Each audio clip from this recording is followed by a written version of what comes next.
Hey guys, how's it going? This is Christopher John Hill, and today we have another Guild Wars 2 guide for you. Hints, tips, and tricks for gold farming and in-game advantages, essentially. So, in front of me we have Caithe Firstborn, one of the more popular characters of the Sylvari race, and definitely one of my favorites in the game. I did the best I could with the makeover that was available, and I think I came out with a pretty good end result. Not too bad at all, if I do say so myself. Okay, without further ado, let's get started. And I'm going to show you guys a bunch of different things, including areas where you can farm certain items in particular. Certain armor, which is not readily available in the game, but I have found a way to get access to it. And I'm also going to show you a quick preview of it so you can see for yourself. And I'm also going to show you some other things in your inventory and home instances. And then finally, at the very end of the video, I'm going to show you a gold farming route, which is going to earn you, no joke, up to 70 gold per day. And it is dependent, of course, on how many character class slots you have. However, you don't necessarily need to have all those character slots. And there's a very, very important reason as to why that is, and I will show you towards the end of the video, and I will explain everything to you in clear detail. Alrighty, without further ado, let's get going. Okay guys, here we are in the next section of the hints and tips. Essentially this is my home instance in Divinity's Reach, the Salma district. And as you can see all around me, I have a ton of nodes which I have purchased over time through making gold in the game. And what I'm going to be showing you first is what we have in our inventory. Essentially, what we have for our first tip is shared inventory slots. I have a total of 1, 2, 3, 4, 5, 6. 6 of them at the top here, and these are invaluable.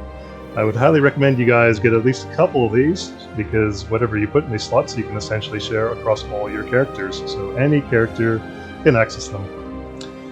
And first we have the Silver-Fed Salvage-O-Matic. Essentially I would get this one because every time you break down materials, there's a chance you're going to get ectos in return for them, especially if they're rares or exotics. The second thing here is the Tarkon Personal Delivery Portal.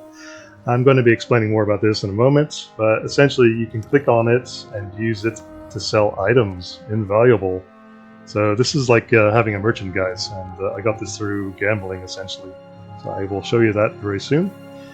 As for the next thing, we have the item booster. This is going to give you a lot more extra gathering. I always highly recommend having one of these on your character, especially if you're farming your home instance or anywhere else that has plants or whatever else. So we're going to put that on right now. For the next thing, we have the Glyph of Reaping on our unlimited tools. This is invaluable for your home instance. You can basically harvest everything really quickly. We also have it for our wood harvesting. And then on the final one, we have the Glyph of Bounty for plants. So let's put those on. I'm just going to show you how quickly we can go through this by having those on. So you just got to make sure you're always centered right in the middle of everything. Just harvest it, and then as you can see, everything goes into your inventory. Just like that. Done. As for the mining, go right towards the king-size candy corn. Go ahead and mine it, and you're going to get tons of stuff from everything that's around it. Done. Moving on. So the reason I got the glyphs of the reaping is essentially because it makes everything go much more quicker in your home instance. A lot of people don't want to be bothered having to mine everything one by one. Heavens knows I don't, especially if those items are not worth it the most in the game. You just basically want to go through these as quick as you can. And as you can see, I've got a lot of items already from previous events, meta events in the game. For the wood, just go straight in the middle. Harvest the middle one, you'll grab everything around you. It'll all go down in a second. See? There you go. Very quick indeed. And then just get that one at the end, go straight ahead, got the next ones. And as I said, guys, I've tried every glyph pretty much in the game to harvest this area, and I have found, because it's not the best area to mine necessarily, and it takes a while to go through everything, I just like to go through it as quick as I can. I mean, the Glyph of Industry is also a way to go as well. Oh, this also brings me to another important point. This area right here, which is essentially all the homegrown plants, you basically can look through all the plants available in the game and then figure out which ones are worth the most. And if you use the Glyph of Bounty and the item booster, you're going to essentially pick up around usually 60, give or take, of these. And then you can sell them, or you can just store them away into your bank vault, essentially. They will regrow by themselves every day. Very worthwhile getting this if it's ever for sale. I think it's called the Black Lion Merchant farming contract of some kind, or something similar to that. But keep your eyes open for that, and yeah, you can farm that once per day, and it will provide a generous amount of income over time. So there you go, 52 cayenne peppers. I did try out the Glyph of Overload, and I got about 30 for that. And yes, I did have it on the maximum charges. Yep, sorry to whoever was mentioning that one. I did try it out. I did try it with the item booster as well, and no, I'm sorry, it didn't give me quite as much as the Glyph of Bounty in the end. And as you can see, the Glyph of Reaping got all those little spots in next to no time whatsoever. Alrighty, so let's move on to the next part. And there you go, just a quick demonstration of what I got from the home instance for having all those nodes. Alright, let's move on. Okay guys, here we are. I promised to show you what that item was all about in regards to the Torkton personal delivery portal device. So essentially I'm going to show you exactly where you need to go in order to get that. We are of course at Lion's Arch, and we are at the bottom left hand corner, Diverse Ledges Waypoint. Essentially all you got to do is just jump down here, go straight into the cave, come all the way down, and then right at the top there you're going to have the merchant that you need to go to in order to gamble away ectos and gold for a chance at making some excellent gold indeed. In order to get this achievement and the portal device itself, you're going to need around, I believe, 100. Hang on one second. Just type that in. There you go. The legendary Torkton supporter, 100 out of 100. So essentially you need to farm, well not farm, but gamble away on one of these in particular. There's the item that you get as a reward for doing it. And if you do it over time, eventually you will get there, I guarantee it. And I will show you the perfect place to go to in order to save up the ectos you need in order to pay for this. Alrighty, so let's quickly just gamble away on one of them, just for the hell of it. So this is the one you're going to need. I believe it's 100 of these in total. So, yep, that adds up, guys. Times that by 100. It's quite a bit, plus the ectos. So 250 ectos, 100 gold per gamble. Let's have a go. So I just gambled away, just lost 100 gold plus the 250 ectos I had. And let's see what I get in return. Okay, so it was not a good return that time. I actually got ripped off. Oh well, you know, that's the way it goes, guys. That's the way cookie crumbles, as they say. Sometimes you do really well, and sometimes not so well at all. So I'm just going to sell those ectos. Instant sell them, why not? And then you can sell these, the chunks of crystallized plasma. So I got 25 gold back, plus 50 echoes. Yeah, it's what happens. Oh well. Can always make more of that. Alrighty, on to the next section. Alright guys, here we are in the next section of the video. This is just a quick run through just to show you where to get those ectos from in order to gamble them away if you're interested in doing that. Essentially we're at the Tomb of the Primeval Kings, top right hand corner of the Desert Highlands map, just right of the Lomold Scroll waypoint. Essentially you just run around, collect all, I think it's 6 chests in total, and you can get some rare loot from each of these, or at least a chance at them from each of these chests, which is going to give you hundreds. And then eventually thousands of ectos over time. You essentially want to have as many characters here as you can, have farming them, as many possible, and once you've done that, you will get a lot of rares over time. So, yeah, I got a 1 or 2 on that run through. Not too bad. And then you can basically open them up and then farm them. Also the green ones, if you open them up, they will give you a chance at some rares as well, so they're worth opening up too. There you go, 1 ecto out of that. Yeah, better than nothing. But if you do it with more characters, it will add up exponentially. Alrighty, on to the next section. Oh, and before we do, keep this in mind. There are these throughout the game, and Tomb of the Primeval Kings usually has one here. The trade caches. This because the next section is going to specifically explain why these are important. Alrighty, let's move on. Alrighty guys, here we are in the next section of the video, and we are of course on the Domain of Debbie map. The reason we're here is to complete the Hearthstone map in order to buy the keys, which will open up the trade caches. And I'm here to show you exactly how many keys you can get from the merchant. So essentially, click on the tab that has it, today's trade crates, and you can have a maximum of up to, I believe it is 25 per day. There you go. Got it. So now that you have those, on every character that you're farming places like the Tomb of the Primevals, you can open up a trade cache once per character, or anywhere else in the game that has them around when you're farming a resource, even if that's something like Rich or a Callum. Another section that has the trade cache next to them is on the map below, which is going to be, of course, on the left. Sulphurous Wastelands down the bottom left-hand corner. There's going to be a Rich or Kellum down there, and it's going to have one of the trade caches next to it. Alrighty, let's move on. Alright guys, here we are on the next map. This is of course a fairly familiar map for everyone, Queensdell, and I'm just here to quickly show you three of the, well at least two of them, more popular spots to farm ore. The reason I'm showing you these ones is because these are not rich. I know they're not rich. However, because they're normal, they will respawn over time. There you go. I just farmed all three of them at the same time with the Glyph of Reaping. Comes in handy if you want to get things done quickly. Alrighty, next spot. Alright guys, here we're at the next spot. We're just above the Penny waypoint. We're heading into the Augur Cave, and the reason for that is there's going to be a ton of resources in there to mine in regards to copper. So we're just going to wipe through these guys in 2 seconds flat, and then we're going to head into the cave. I'll show you exactly what's there.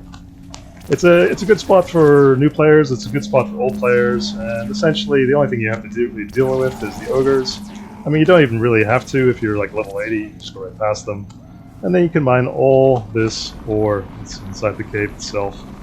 No joke guys, you get probably around up to 10 patches of ores in total. So it's not too bad at all.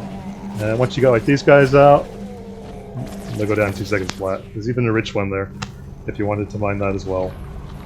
So that always good to grab, but unfortunately this doesn't respawn throughout the day. So what we're really here for is the other ores, which will keep respawning if you leave a character here and want to keep mining it continuously. Sometimes a lot of them will be down the bottom, and other times they'll be at the top. In this case, most of them have been at the top, so we'll just go straight up there and grab them. There you go, they're spread all over the place up here. And if you mine them in just the right location, you can usually gather them all up in one go. There you go, grabbed all three, or at least two of those. There's one there, and there's another two at the top. I'll show you exactly how many ores I've gotten from this map, just for a few seconds of effort, and then you guys can make up your own minds as to whether or not you feel it's worth doing. It's useful if you have new characters and you want to get them leveled up in jewel crafting without having to spend any extra gold in order to get the ore that you're after. But otherwise, it's entirely up to you guys. Alrighty, now that we've got that last little patch, there you go guys, 43 copper, and that's without farming all the other rich areas on this map. I just showed you those because it has a lot of spots to farm. The next one we're going to be heading to right now, which of course is going to be on the Brisbane Wildlands map. So let's head there now. And as I said guys previously, the reason we're going after these spots in particular is because they will regenerate over time. So we're essentially looking for areas that are going to have a high concentration of things like copper or iron. Even platinum is an option as well. And you have a rich one here, of course, which is just below the waypoint. And this area is, of course, at the top left-hand corner of this map, Brisbane Wildlands. So once you've mined the rich one, you can move on to the rest of them. Sometimes people put food here, sometimes they put banners, always worth grabbing. Gives you extra chances of finding valuable loot. And down the bottom, you're going to find usually a lot of hyenas.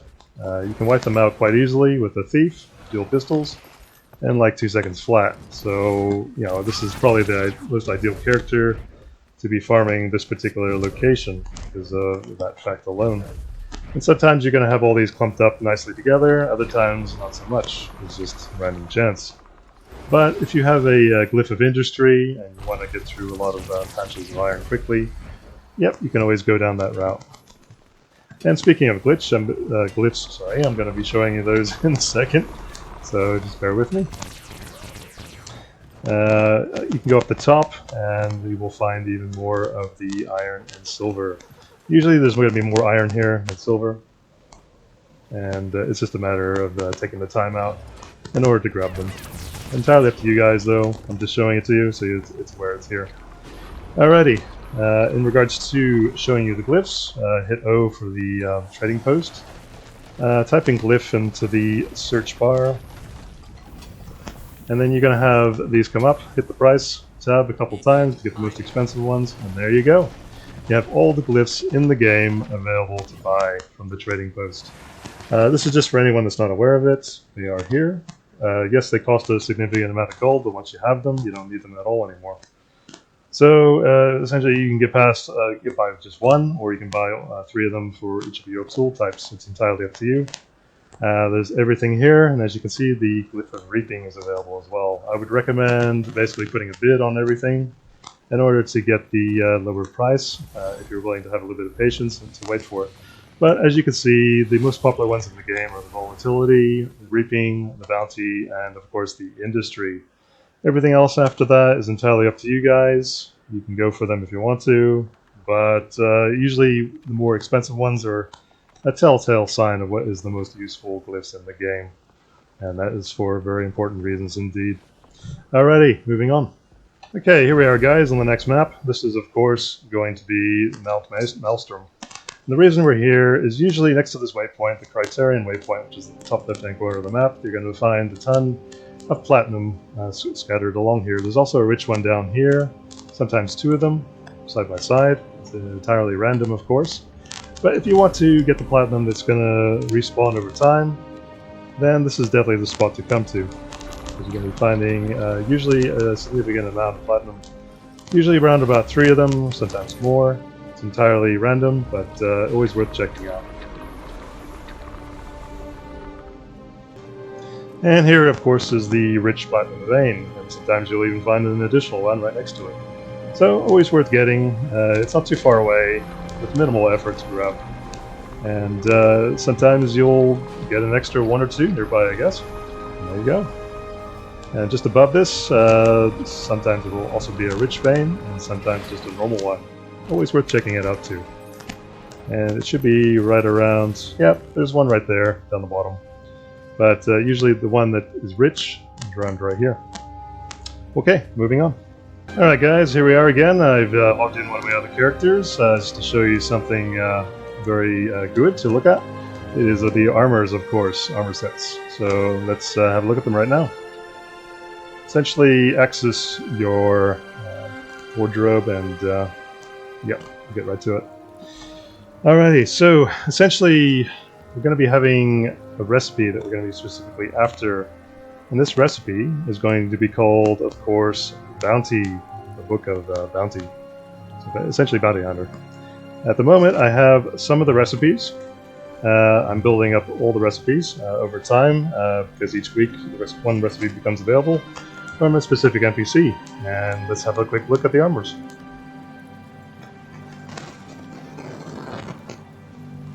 Essentially just type in bounty, and then we're going to preview the armor for each class. So let's try putting on some of the dyes, see how that looks. We're going to preview this one, Bloodstone Dark Violet, across the entire armor. And then we're going to wield the armor itself, and you guys can have a look, see what you think. Not a bad armor set if I do say so. I mean, that's pretty impressive. Not bad at all. That's the light one. So if you guys want to see how to get a hold of this, I will demonstrate it in just a moment. I'm just going to show you the light, medium, and heavy, and then we'll get straight to that. So let's clear that. Let's go back to the wardrobe, and we'll click on the next one, which of course is the medium. Just type in Dante again, and let's have a look. Select all of them, get them on my character, and then let's have a look at the dies on it. See how it looks. There you go. Not too bad. Yeah, without the helmet on, it's actually, I mean, it's personal preference, guys, but I prefer it like that. That's me. But yeah, not bad at all.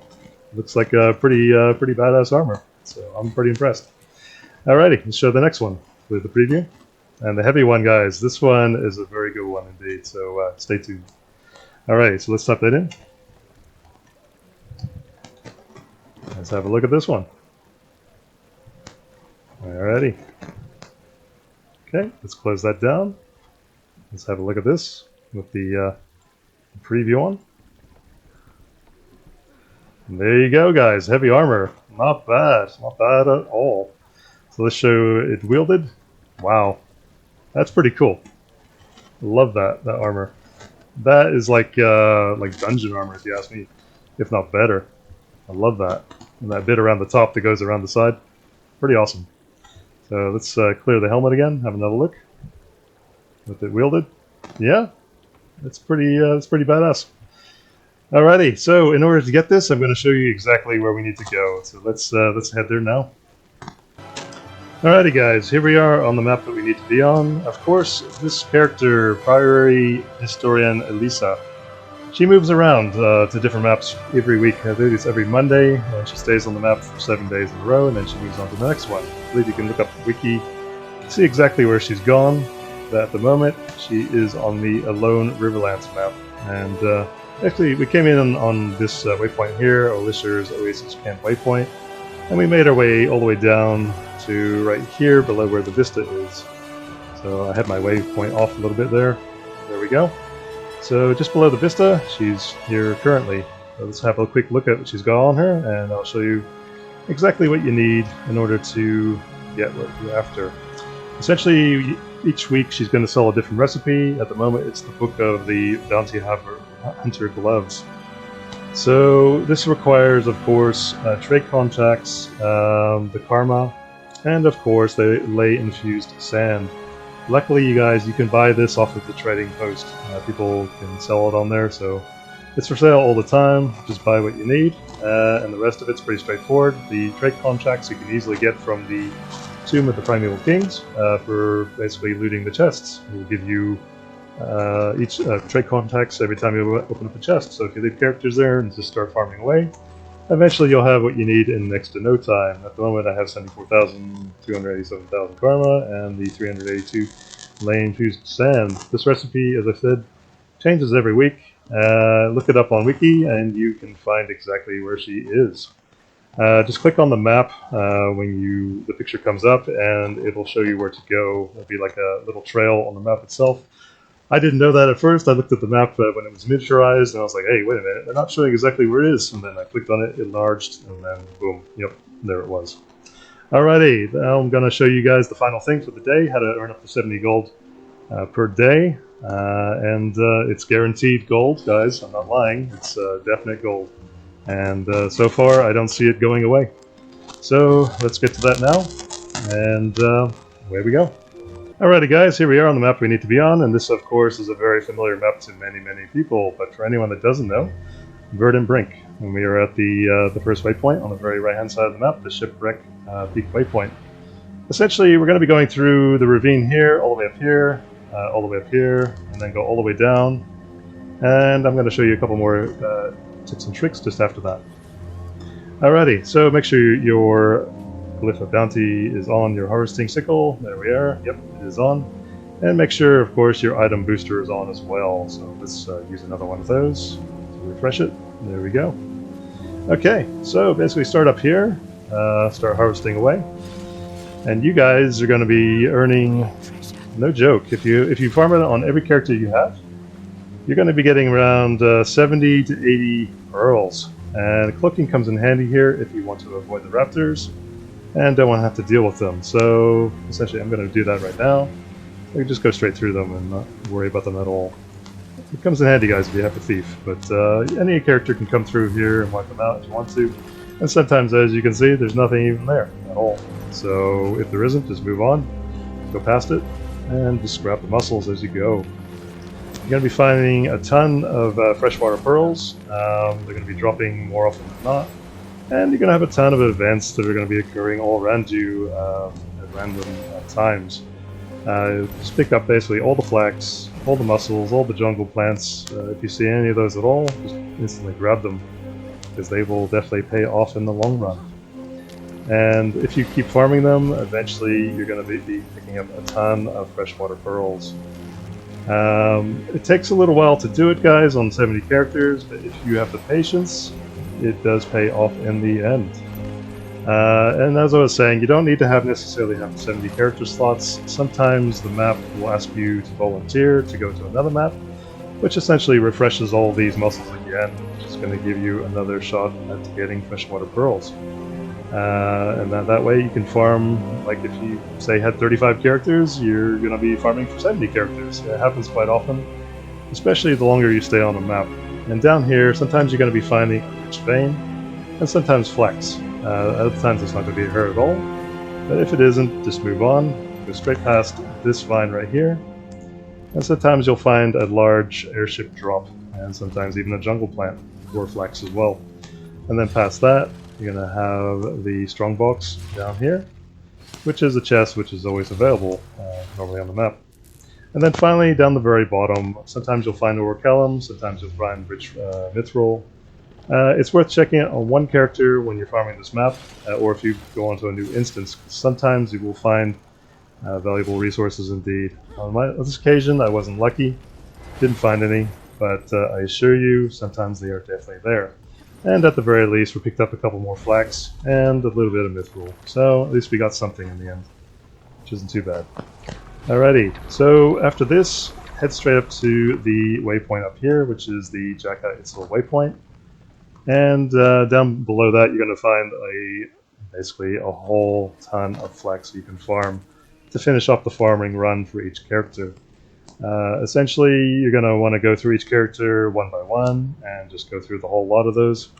I do have 70 characters. I will admit that is a definite advantage, but eventually, if you stay on the map long enough, it should offer you a map swap, which will enable you guys to farm the location again. Or you can alternatively just come back later on and grab everything. Alrighty, let's head to the total makeover for Caithe Firstborn, and then we're going to wrap this video up. Alrighty guys, here we are at the end of the video. This is the Caithe Firstborn Total Makeover. So, I think she looks pretty good in the end. Not too bad at all. For what was available in the game, in the Total Makeover section of it, this is essentially the closest I could get it to the original. But I think it was a respectable effort in the end. Alrighty, so let's zoom in and take a look. For the height, it's going to be 6 from the top. So basically you go 6 down from the very, very top, and then you'll get there. For the physique, you're going to head over to the right. So it's going to be down in the middle section, down the bottom left-hand corner. The skin color itself is going to be frost green. As for the skin pattern, it's going to be the riverlet. The glow color or glow intensity is going to be maximum. As for the pattern color, I believe we went for, sea green. As for the head, we're going to go, I think it was one of the default hairstyles. Yep, here it is. It's right at the beginning. Not too hard to miss that one. As for the hair color itself, I believe it was one of the default ones, surprisingly. Just trying to find it. Oh, wait a minute. Nope, it wasn't. It was actually the light ash exclusive color. Alrighty, so it was that one in the end. As for the faces, as I said, guys, there's nothing here. I mean, I'm going to click through them and let you have a quick look. But there's nothing really here that even really comes close other than the one I found. I mean, there's that one, but, you know, I suppose you could go for that if you wanted to. But the eyes look really different, and the lips look really different as well, so I don't know about that. And here's the rest of them. I mean, that one also looks similar a little bit, but everything's a little bit, it's a little bit off, in my opinion. That looks good too. It's up to you though, entirely. As for the rest, yeah, a lot of these don't really even come close, to be honest. So other than those three, that one, and this one down here, sorry, this one. Yep, those are the three I would recommend. But to me, this one looks the most similar to her looking most like Caithe. Alrighty, moving on. So we have the ear length all the way to the left and the tips to the middle, and then we have the top right ears, which is all the way to the left of the slider here, or the arrows. And then down the bottom, we have the face details, middle, left, left, left, left, middle, right, and middle. As for the eye color itself, it is the neon blue. And then we have the nose to the left, left, middle, left, to the right. And then we have to the right, and to the left. And then finally, a little bit to the right, all the way to the right, middle, middle, and middle. So let's go back to the original Caithe for one last comparison. And then I'll let you guys decide which one you thought was best. Alrighty. Alrighty guys, here we are at the end of the video. I hope some of that was useful to you. I showed you a whole bunch of different things today, just to try something different, and hopefully you found something out of that whole lot that was definite use to you. Please don't forget to like, subscribe, and leave me a comment, and please also don't forget that I'm a writer on Amazon. I've just started a new series of books. It's called Akima and Dante, Against All Odds, an Isekai story of love and revenge, Volume 1. So please go ahead and check that out. It is inspired by From Commonplace to the World's Strongest, stories like that. So definitely check it out on the description below. So until next time, I hope you guys stay safe and take care for now. Alrighty, we'll see you later. Bye.